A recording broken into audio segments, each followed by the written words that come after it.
Good morning, it's Tuesday, the 28th of April. I'm Marit Gwyn and this is Europe Today, your daily dose of news and analysis broadcast live here from Brussels.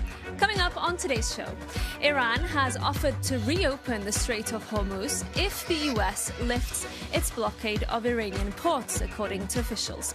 US Secretary of State Marco Rubio has rejected the offer as unacceptable. Meanwhile, the German Chancellor Friedrich Merz has said the US is being humiliated in talks with Iran. We'll bring you the latest. And with the US and Iran locked in a standoff over the Strait of Hormuz, the European Union is facing a deepening energy shock with potentially far-reaching economic consequences. We look at whether the political response has matched the scale of the crisis. And China has publicly criticised EU plans to shield homegrown European industries with the so-called European preference in public procurement, saying it's discriminatory and vowing countermeasures. We ask what it could mean for the relationship between Beijing and Brussels.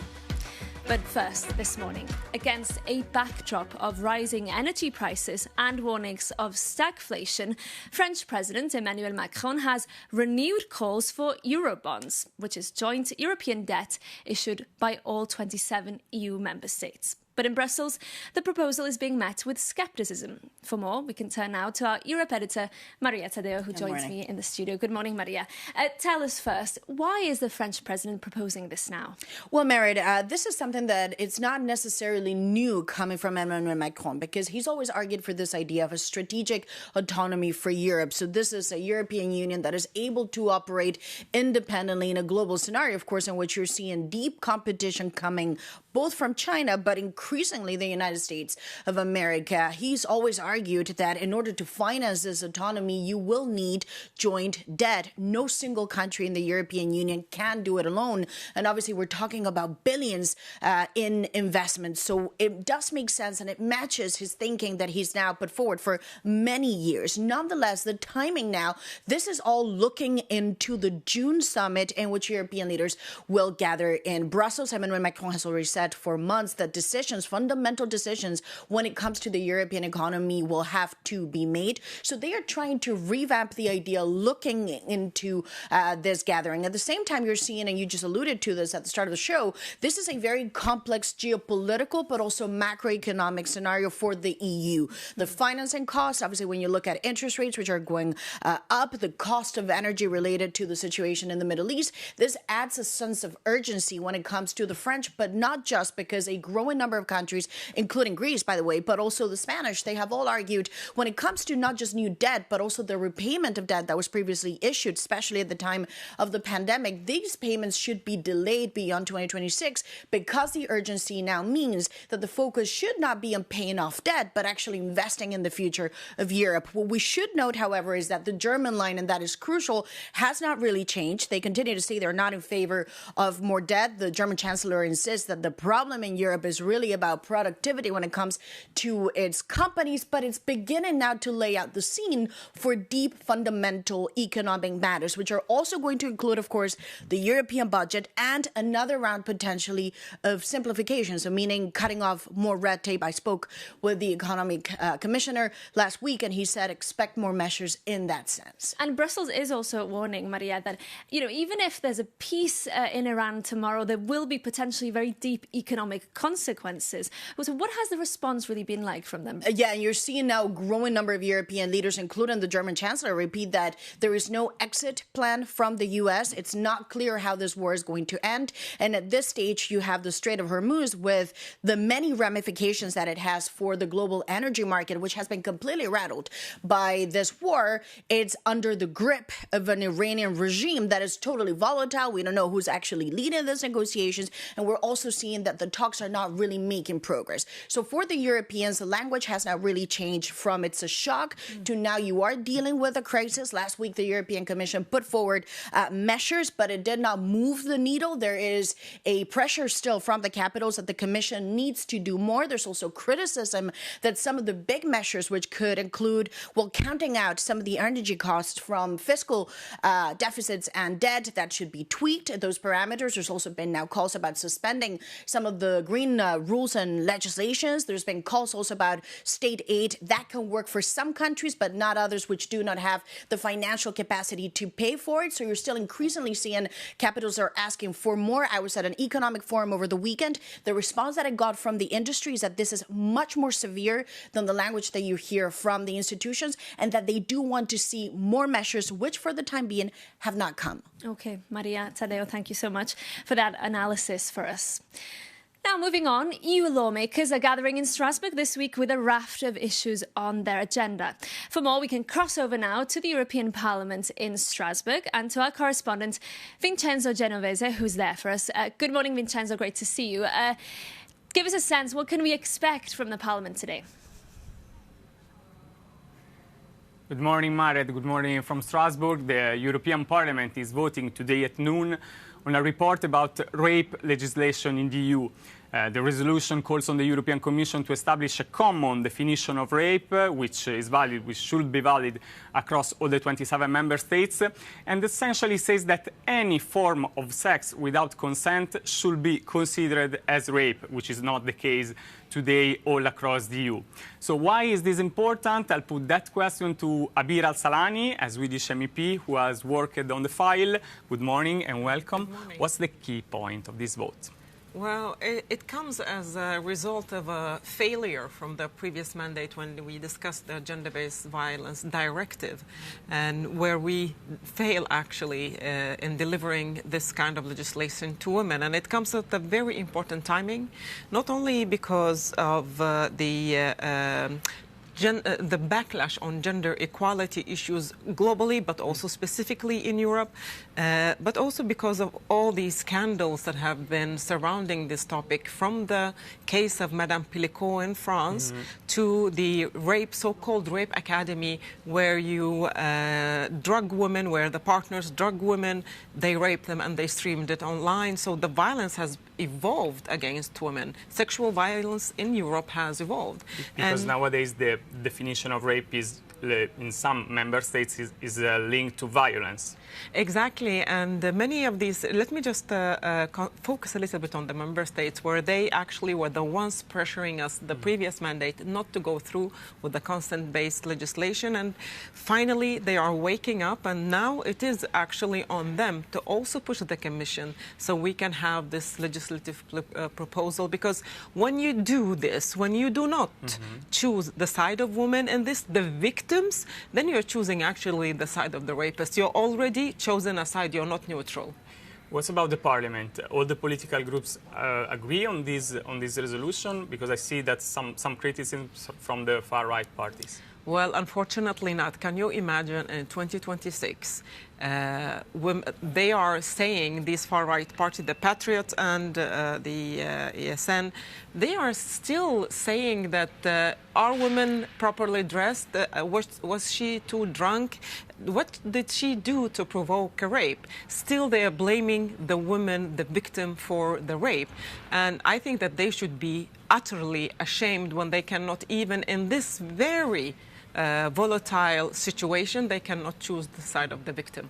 Let's turn to another topic, because tomorrow there is a key debate on the Middle East crisis. What should be done on this crisis? Well, it's not a crisis, it's a war ongoing where actual people, real people, humans like you and me are dying. And they are paying a price for us watching the global order being renegotiated in real time.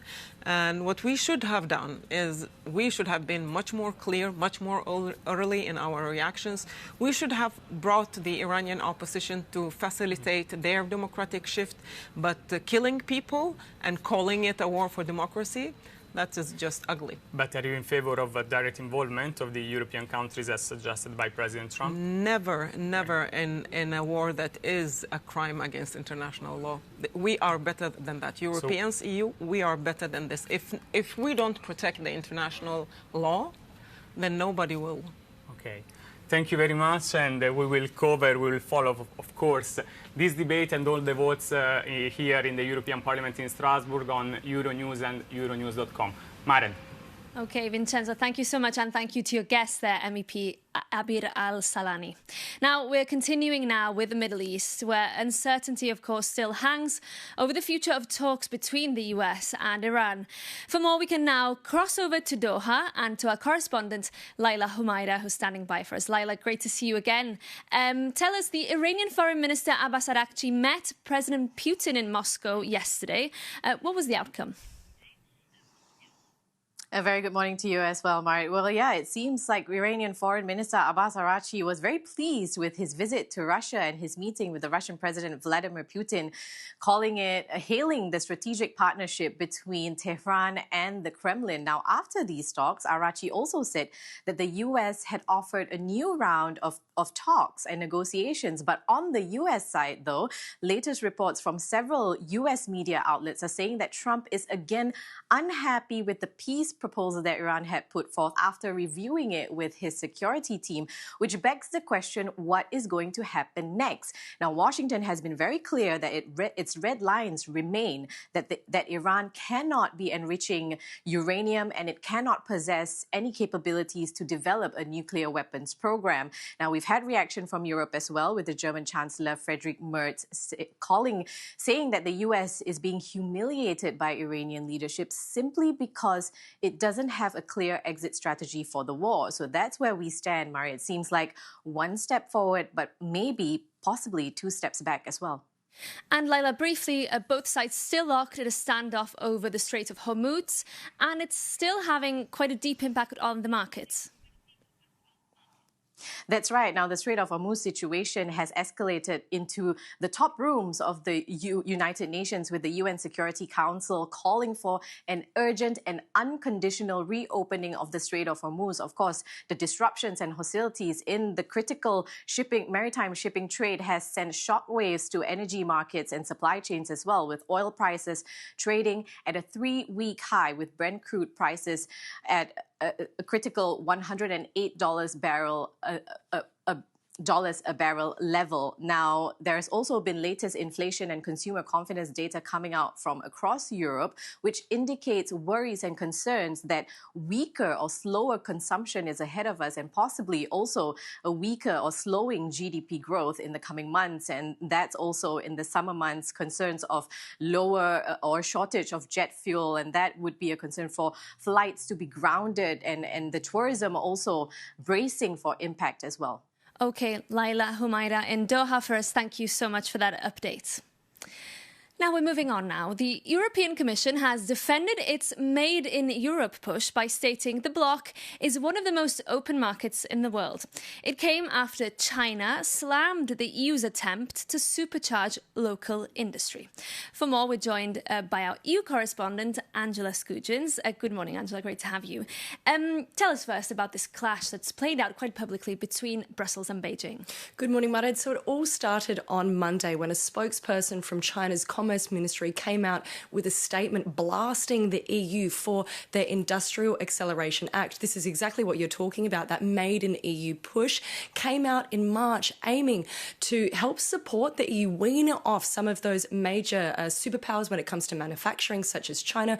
We know that 200,000 jobs in the EU have been wiped out since 2024. These are in the automotive and energy industries. So this big push by the EU wants to help permitting as well as preferencing public procurement when it comes to those made in EU products. Now, China came out with that statement stating that this could violate World Trade Organization principles and it could hurt foreign investment, and that countermeasures could follow if the EU plows through. Now, Brussels has not stayed silent on the matter, and neither has the French Minister Delegate for Europe, who wrote on social media platform X, "We will not back down. Like the United States and China, Europe will support its industrial players. A spokesperson from the European Commission also took to the podium at a public press conference on Monday. This is what they had to say in response to those statements. It's, of course, also about reciprocity.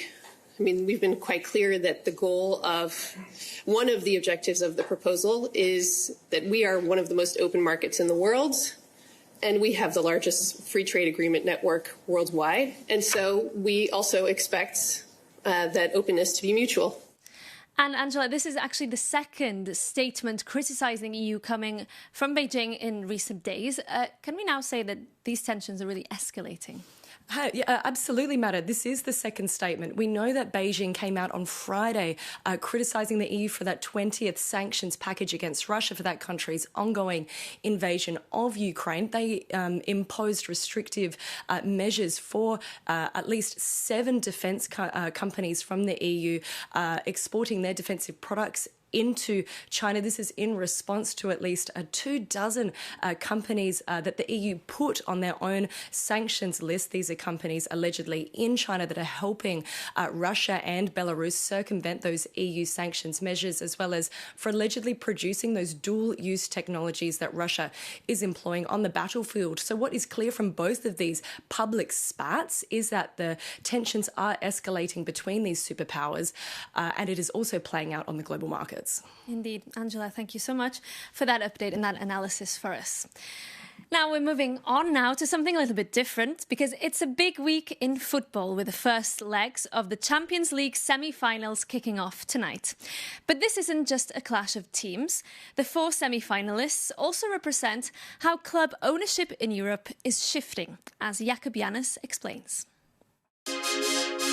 Tonight, the Champions League semi-finals kick off. But if you expect real drama only on the pitch, look closer at the accounts. And while everyone watches the 22 players chase a ball, your reporter is following the money to witness a high-stakes clash between entirely different versions of how to build a global sporting empire. So let's investigate that together.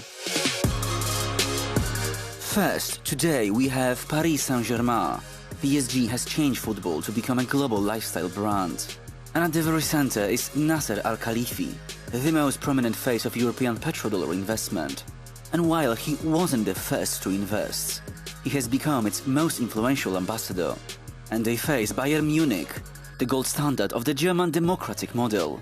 Under the 50+1 rule, club members still hold the majority of voting rights, legally preventing any single billionaire from seizing control. And although its own executives suggested scrapping the rule last month, for now Bayern remains a machine built on fiscal efficiency rather than individual ego, underpinned by its industrial alliance of Adidas, Audi and Allianz. And tomorrow it is a battle of American investment strategies. Until 1990s, Atletico de Madrid was the people's club, but they have undergone a total corporate makeover. And following last month's majority takeover by US private equity firm Apollo Sports Capital, and with home games at the Riyadh Air Metropolitano, they have become a curious hybrid of Wall Street capital and Saudi partnership. And they face Arsenal, the crown jewel of Stan Kroenke's real estate empire. And Kroenke, who is the largest private landowner in the US, does not just buy players, he buys postcodes. And his business model treats the stadium as an anchor for massive urban development. So whether you prefer Qatari luxury, German democracy, or American private equity, today and tomorrow have something for every corporate strategist. Oh yes, and I'm told there might be some football played as well.